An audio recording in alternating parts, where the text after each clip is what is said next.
Hello, everybody. This is R.K. Mullins, author of Time for a Serial Killer, A Lifetime of Murder. Hey, remember now, Confessions Before Death, Satan's Revenge, coming out February the 14th, Valentine's Day. Every Valentine's need a good murder, right? And my mother's birthday. Help me honor my mother's memory. Read my book. And if you don't read my book, hey, think about my mother. Either one works. All right. Today on Author to Author, we have author C.J. Rose.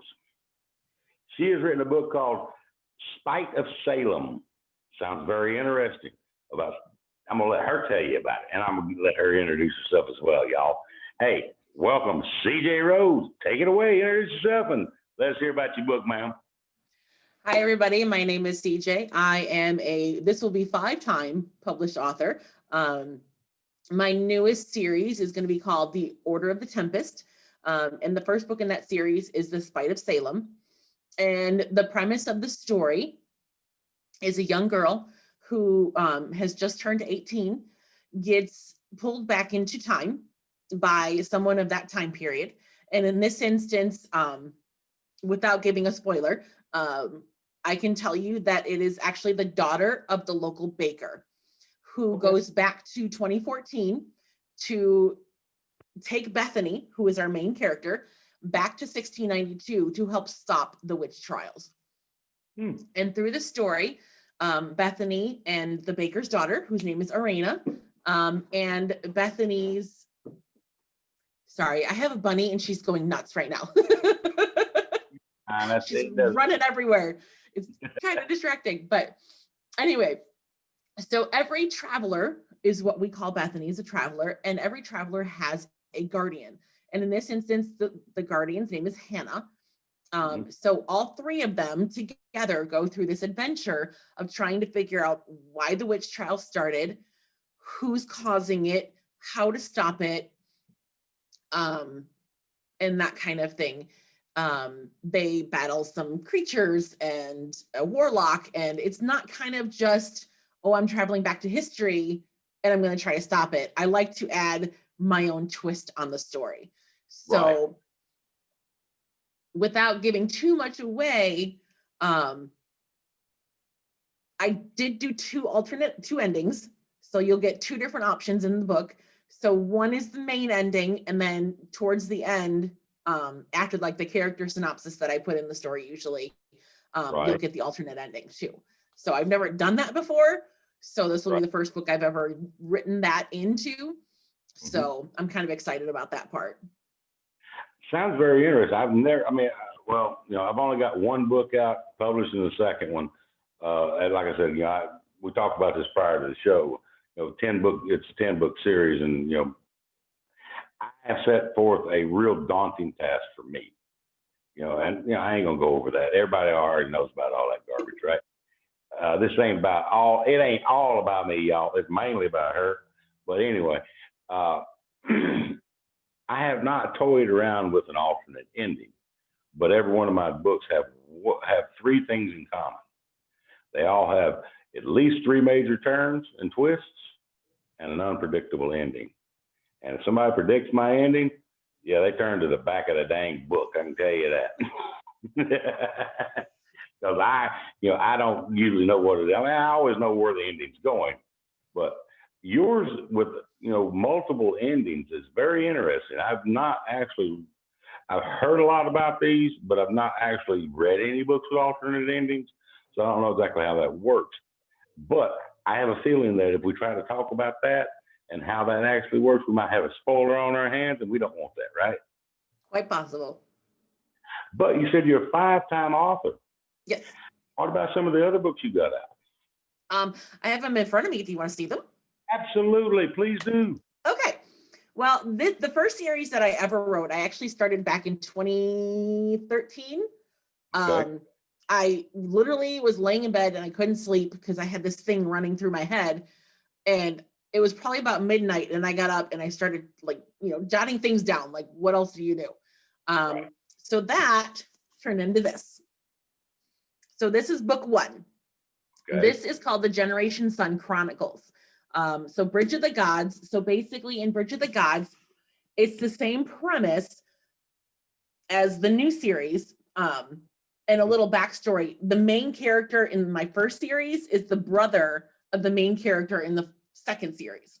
Oh, cool. So that's why they in a way, they kind of tie in together, but she's going to have her own story. Gotcha. But in Bridge of the Gods, Luther, which is our traveler, and Gwen, which is his best friend / guardian, they actually get pulled back to Olympus by Zeus just after the war with the Titans. So in this story, Luther and Gwen have to team up with, some of the major gods, some of the minor gods. And there is a bridge that used to connect the Palace of Olympus to like a forest area that surrounded it. Right. The bridge was destroyed during the war with the Titans. So with that destroyed bridge comes a lot of injured minor gods and stuff. Okay. So he teams up with Hephaestus to come up with the formula to make these bricks that create this bridge. And once the bridge is created, then there's a magic portal that, that opens, and all the minor gods can go through. And as they go through, they're healed, all that kind of thing. So we've got Zeus and Hera and Apollo, Athena, Artemis, Dionysus. We've got the goddesses of springtime growth and hearth, and there's Hestia. And so, I mean, I literally got as many in there as I possibly could. I kind of started with this one because I'm not going to lie, the storylines are kind of all the ones that I love. Okay. And a lot of people say that write for yourself first before you write for anybody else. Right. So I kind of took that to heart. Yeah. I've always been told, write what you know. Exactly. Well, unfortunately, people, I'm not a serial killer, but I write about serial killers, right? I don't necessarily know how they think, but apparently I know how to write about them. Now, there's nothing wrong with that. No, there isn't that. And I've got, I got a twisted dent. I've been one of my best reviews said that I was twisted and demented. Oh wow! I would take that as a compliment. I did, very much so, because I am extremely graphic in my details of all the killings or anything that I'm trying to actually detail in the book. Like, I mean, in Time for a Serial Killer, I go into great detail of the house, both on the outside and on the inside, because that's where the story takes place at. So I want the audience or the reader to get very familiar with it, and almost like they're there.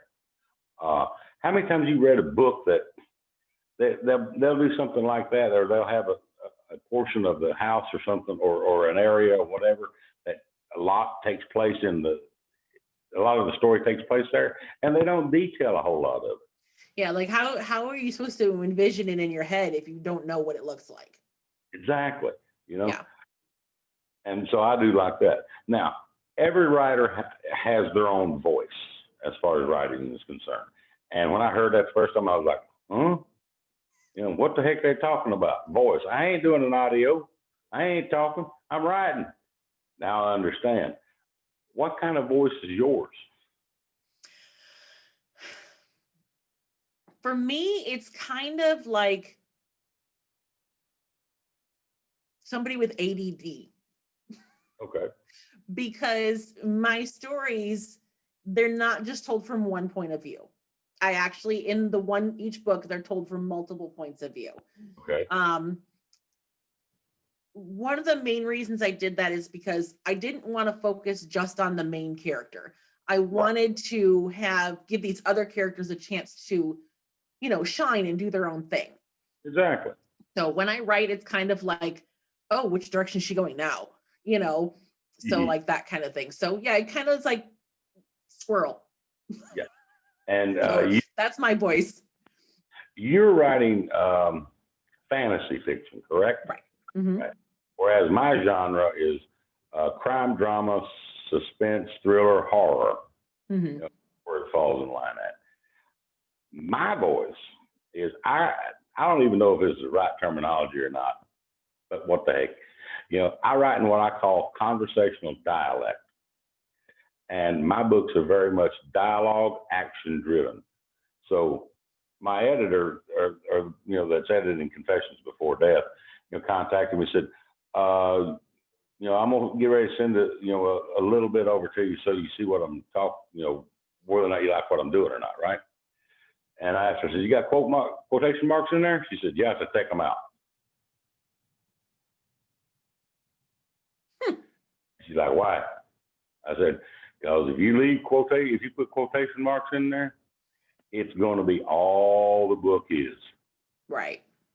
Because it is about 98% of the book is one or two people of one of three that are talking together, right? So you have either this character and this character talking, or you have this character and this character talking. There's not a lot of monologue in there.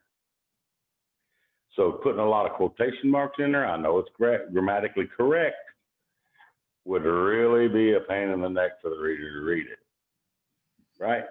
So this is my style. Your style is entirely different. I don't know, with all the books in the background back there that I'm looking at, and is that Yoda? It's Grogu. Okay. Yeah. All right. But with all those books back there, I'm assuming that you're fairly educated. Oh, that's nothing either. I have almost 400 books in my collection. Right. And not a single one of them mine, bad burn it. Well, I didn't know you till like 2 days ago, so Yeah. But I'm gonna add them. So there's that. Well, I've only got the one out there, but I'm current. Like I said, I've got one in my editor's hands, and coming out February 14th. Confessions Before Death, Satan's Revenge. You're gonna love it, trust me. I'm currently working on the third book of the series, A Sniper's Kiss. Hate Takes a Bullet. And I'm also working on a fact-based fictional book, and I just got signed with an United Kingdom publisher for a short story that I did. Right on.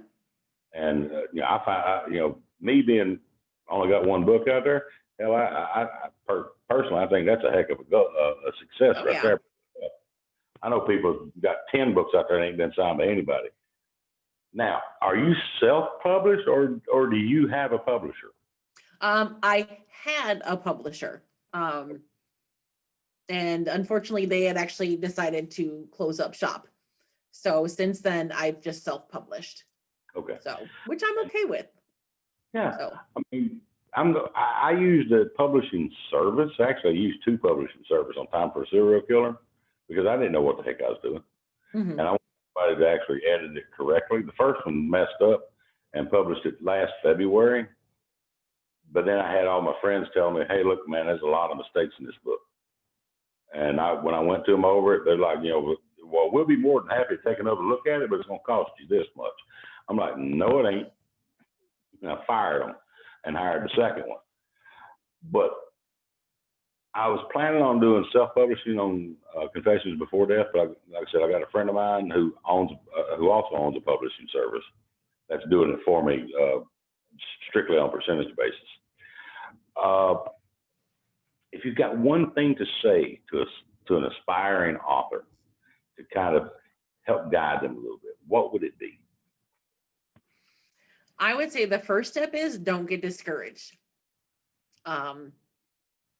If you get writer's block, or if you start the process and you don't get the support that you think you are going to need in the beginning, or anything that might be some form of drawback that will make you want to not do it at all.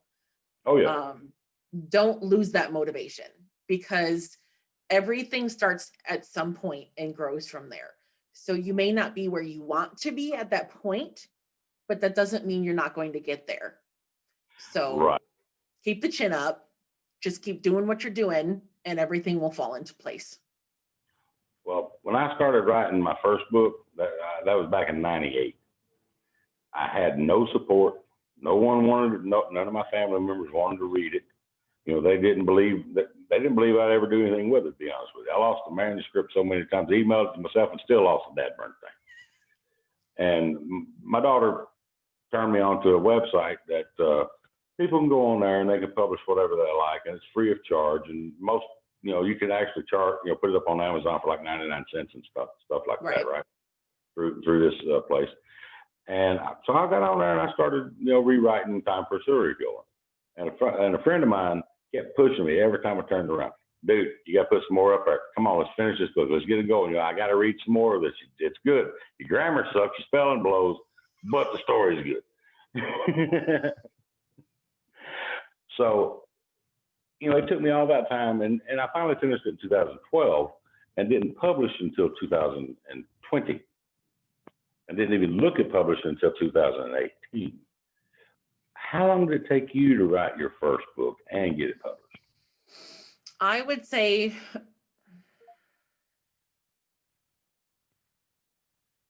maybe a year. That ain't bad. Yeah. That ain't bad at all.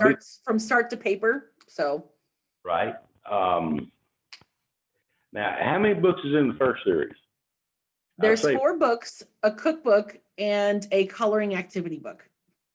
Yes, I remember you telling me that, as a matter of fact. But better you say it on air than me, right? I can be a little sneaky at times like that. Like I said, this is mainly about you. I mean, yes, I do talk about some of the stuff I've got, especially if it can lead into pulling a question out of you. So that usually a point to my ignorance, y'all. Oh, that's why ignorant? Yeah, I did, right? But anyway, that's what I like right there. If we ain't smiling, we ain't laughing, we ain't having fun, ain't nobody watching this. And then what the heck's the point, right? I started this show to help me and help sell my book. And then I decided, hey, let's help other authors do the same thing. And as long as it ain't costing me jack, it ain't costing nobody else jack. And if it does cost me jack, I'll find another way to do it. Because I think stuff like this should be free to an author. Podcasts that turn around and charge the author for being on there, because they've got sponsors. Why are they charging the author? Right. Yeah, I don't agree with that. And I will not, go to those. Is there any kind of, have you done any self-promotion that actually pretty much all of my promotion is self-promotion, so. Well, then I need to pick your brain then. Let's see. Now, I'm assuming that all your books are up on Amazon, right? Yes. All right. People, y'all got to look her up. CJ Rose. She's got 5 books out there, 4 in one series, starting another one, and a cookbook in the first series and a coloring book. And there's some really cool stuff in that cookbook. Ooh, I like that. And I love to cook. Y'all know that, right? As a matter of fact, in one of my books, I got a recipe, but that's another story, y'all. But I do love to cook. I got to look up at least a cookbook on that sucker and take a look at it. How's your reviews been on the first series? I haven't looked recently, but not very many, which is kind of, Bad. disheartening, but as they say, you can lead a horse to water. So all I can do is just keep doing what I'm doing, and eventually it'll get there.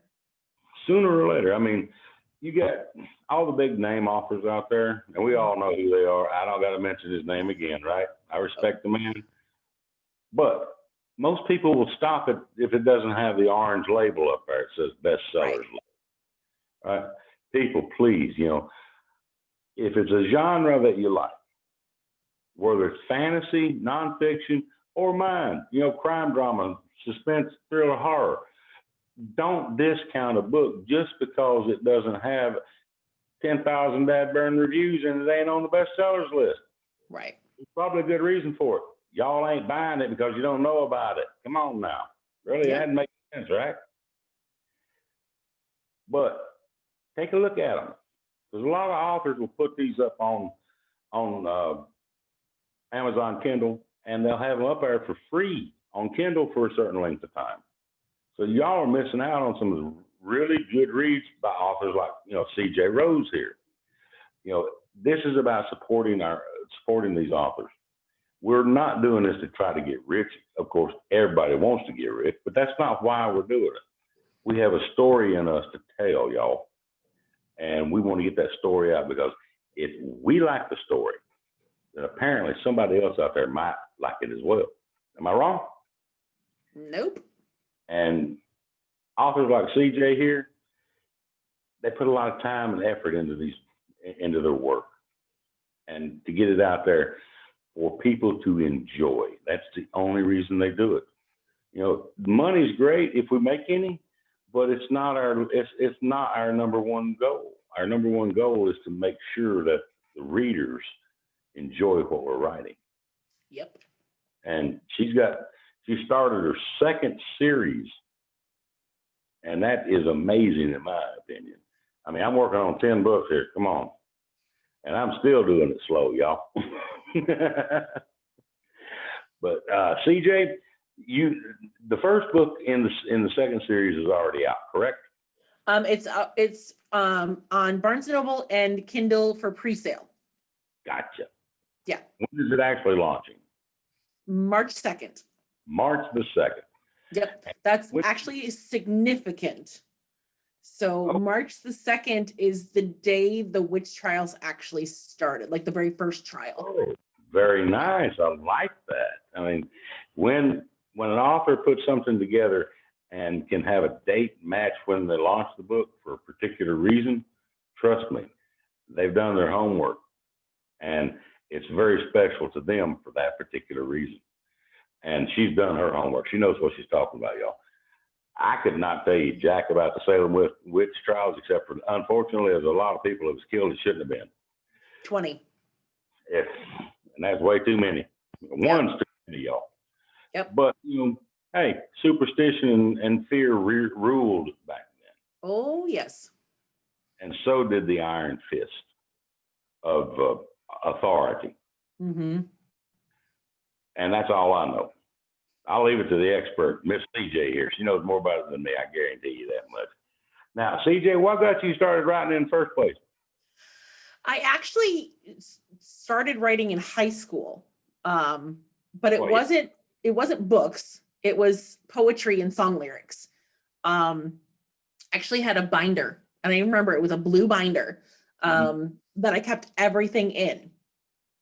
And I want to say it was my senior year, I lost the binder. But that was disheartening. It was devastating. I didn't pick up a pen again until probably around 2009, 2010, where I started writing song lyrics again with a friend. But in school and growing up, I never liked to read. Right. But I was also kind of in a household where we didn't really have books. So I didn't know that there were other genres out there. And it wasn't until probably about 2011, 2012, when I actually picked up the first Harry Potter. And I started reading that, and I was like, now I know. Right. And that's what turned me on to basically fantasy fiction. So, and from there, you know, my minor nerddom kind of escalated into major nerddom. So, because I've added, you know, so many different genre scenarios, like, you know, vampires and magicians and dragons and, you know, like the whole kit and caboodle, Star Wars, you know, and all those books. And so so that is what stemmed it, I think, into the novel portion of writing. Gotcha. So when I finally found something that I liked to read, that stemmed the imagination into something that I would like to write. There you go. And I mean, anything that spurs the inspirational juices, as it were, to get you thinking about something to write or a particular way you want to go in a book or whatever, absolutely is a plus. Now, I got to ask, do you get into the suspense thriller type? You know what? Book-wise, I haven't really read a whole lot of them. But the television-wise, those are actually some of my favorite television shows. Like the suspense, the crime, the drama, like that kind of thing. Like, Right. Law and Order and NCIS and, Love those. SWAT and, like all those different kind of shows, like the documentaries that are on Netflix for like, what's that one? The murder one. How to Get Away with Murder. Or there's something like that on Netflix or whatever, those documentaries. So Or something like that, right? yeah. Yeah, people always ask me, "Well, did you watch the series Dexter? Is that where you come from on these serial killers?" Guess what, people? Never seen the first dang one. Me neither. I don't know. I've seen the picture of it. Anybody got a piece of plastic over his own dang face? Yeah, no. But, and like I said, you know where I was going with that, right? Yeah. I think so. If you're going to read mine. Yes, I will. Well, I mean, you don't have to. I mean, it's just like it, but it's a good thing if we can support each other, if it's something we enjoy, first and foremost. Right. I have never read a Harry Potter book. I have not read the Twilight series. And the only books that I read that I really love, like Jules Verne. I'm a big Jules Verne fan. Have been since I was teeny. Edgar Allan, anything by Edgar Allan Poe. Walt Whitman is one of the best people out there, in my opinion. Stephen King, great author. Long-winded and can be boring. Yeah. Sorry, Stephen. I agree there. It's my opinion. That's all that matters, right? It's my show, my opinion. But I got all the respect in the world for Stephen King. Lovecraft, oh my God, I love him. I mean, great writer, Mm-hmm. And I think I have him around here somewhere. I would imagine you probably do in that 400 book club of yours right there. But and that's what got me started, because I've always been a horror fan. Mm-hmm. I go back to as far as horror flicks, Nosferatu, the original movie, right? Love all those old things. Mm-hmm. So when I write what I like, not necessarily what I know, but what I like. Right. But when doing so, we got to take the reader in consideration, right? And have you made changes to your writing style or way you word things because you didn't want to offend the readers? I would say because my novels are more YA based, Okay. that's not really something I had to consider, because I wrote it more for the younger generation, right? Even though I've had more adults buy it than anything. But yeah, so yeah, that's not really something that was kind of on my plate that I had to worry about. So, well, in my books, depending upon the character, they may use, it might be more fitting for the character to use foul language, but I've come to find out that that can be offensive to a lot of readers out there. Right. So I've actually started cutting it back, and when I mean cutting it back, I mean daggone near cutting it out. But there's been certain spots in like Time for a Serial Killer where the language would be kind of pretty bad. Right. But it fit that particular character. And it's been a learning lesson for me. Now, you said the first, anything that you could tell an aspiring author was to not give up. Right. Right. How many times? I mean, me and you both were on Facebook. That's how we met, y'all. I've always seen, would-be authors posting up there, hey, I'm getting ready to start my next book. Can y'all give me some ideas? Huh? That's usually my thought. Huh? You're getting ready to start a book and you ain't even got an idea in your head what you want to write? To me, that's kind of problematic. What do you think?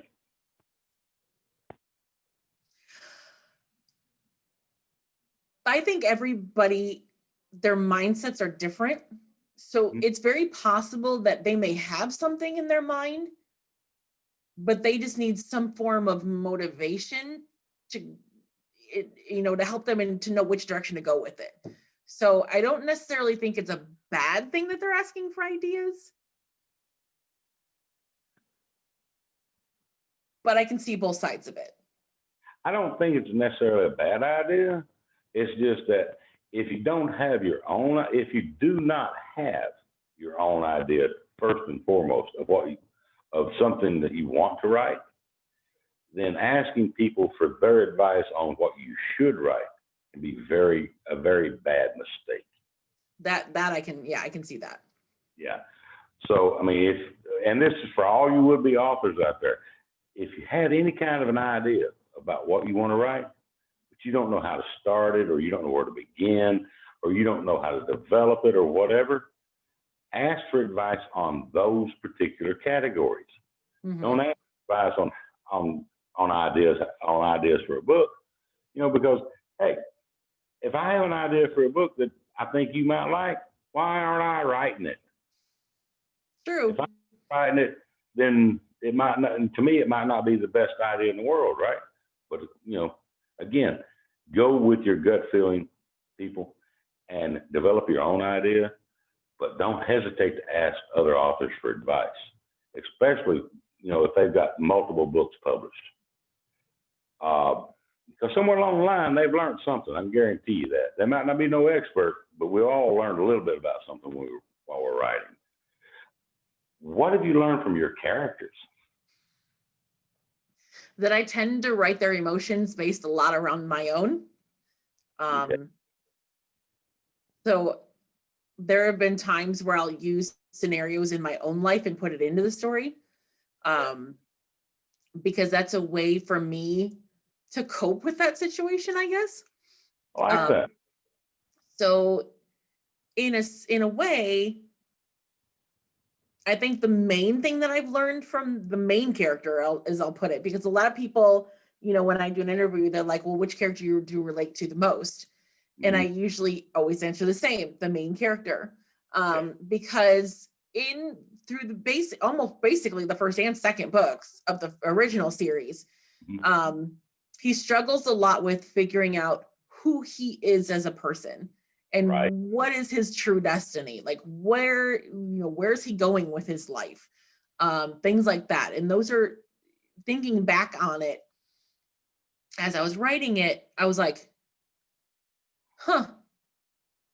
that's me. So it's kind of like it was kind of like a ding ding moment, when, so I was like, Wake up call. Right. Well, me, there's not a single character that's like me, but there's aspects of things about me that are in every one of my books. Like main character in Time for a Serial Killer, he happens to be a womanizing chauvinist pig. I am just the opposite. I was raised to be a Southern gentleman, and I will do so until the day I die. And be very respectful to women and everybody. I mean, just be respectful to everybody. Heck, it ain't that hard, people. Just to respect your neighbor. It ain't difficult. And then Confessions Before Death. There's an aspect of something in there that's kind of like I am, but more along the lines of like I believe than right. Like I am. I can't go into it because it would be a spoiler. I ain't gonna go there. Y'all know the rules, right? Right. Better than I do. She knows them pretty daggone good, I can tell you that. And we just went over them. Now, I got one little last thing to say. Miss CJ, I would love for you to show, if you've got those books, all those books for that first series, I'd like you to pull them up, show everybody what they are, name them out loud, please. And then talk about, give us a little bit of a brief on the book coming out on March the 2nd, and that'll go into closing for us. All right? Sure. I have all 5 of them. I don't have a copy of the cookbook because I sold my last one and I haven't ordered any more yet. So, Dang it. yeah, I know. But if you go to my website though, Yes, ma'am. I do have a website, and every month I add a new recipe from the book on the website. So off the top of my head, I can't tell you which one it is right now because I forgot for January. Ooh, wait, it's the 100-handed ones. I'd have to look, I don't remember. See, ADD, like that's the whole thing. Okay, but I do have the rest of them. So Bridge of the Gods, this is the war after the Titans. So the second book is To Rescue a King, and my books get thicker and thicker as we go. But To Rescue a King, he travels back to 1633 France and teams up with the Musketeers because there's a plot by the Cardinal to kidnap the King and Queen of France. Gotcha. So To Bring Him Home is technically the final book in the series. In this one, he travels back to Camelot and he teams up with the Knights of the Round Table, and he has to actually fight against Morgana and Morgause because they are actually attempting to kill him. And of course, you know, there's dragons and Merlin, you know, spells and, you know, all that fun stuff. So that ties into book 4. So in all 3 books, backtrack.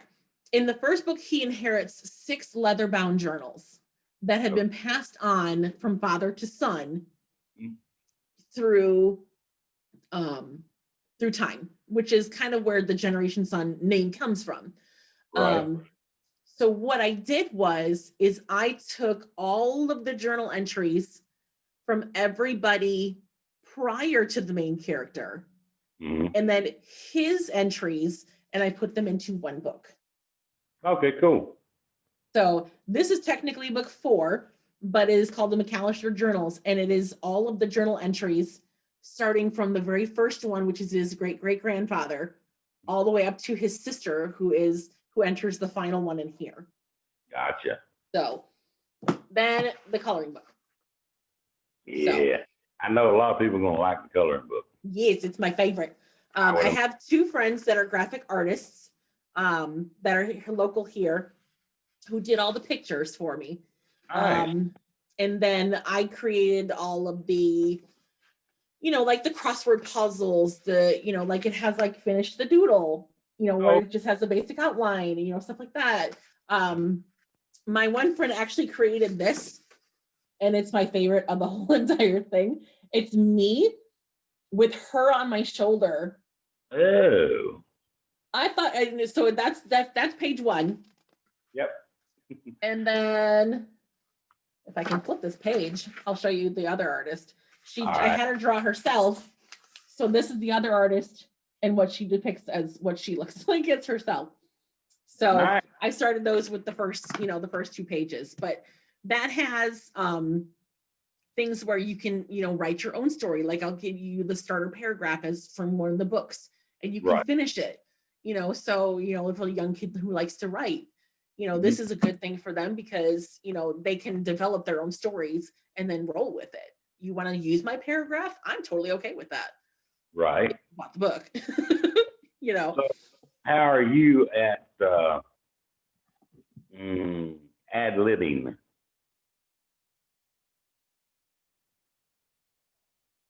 In what sense? Ain't but one sense I can think of.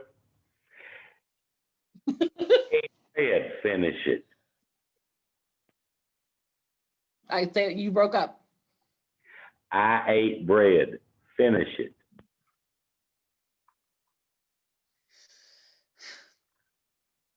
I ate bread, but unfortunately, I didn't even realize that before I even took the first bite, there was mold on it.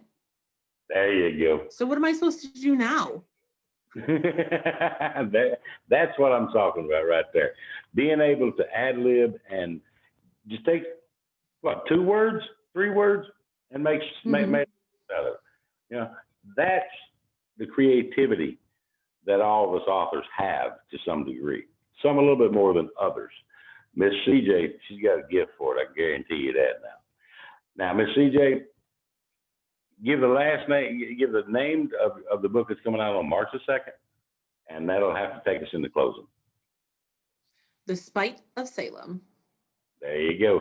Remember, y'all, Miss CJ Rose, The Spite of Salem, coming out on March the 2nd. Hey, remember, this R.K. Mullins, author of Time for a Serial Killer, A Lifetime of Murder. Confessions Before Death, Satan's Revenge, coming out February the 14th. Help me honor my mother's birthday. And God, people, just remember one small fact. Every Valentine's Day needs a murder. Read my book. Y'all have a nice day now. I'm out of here.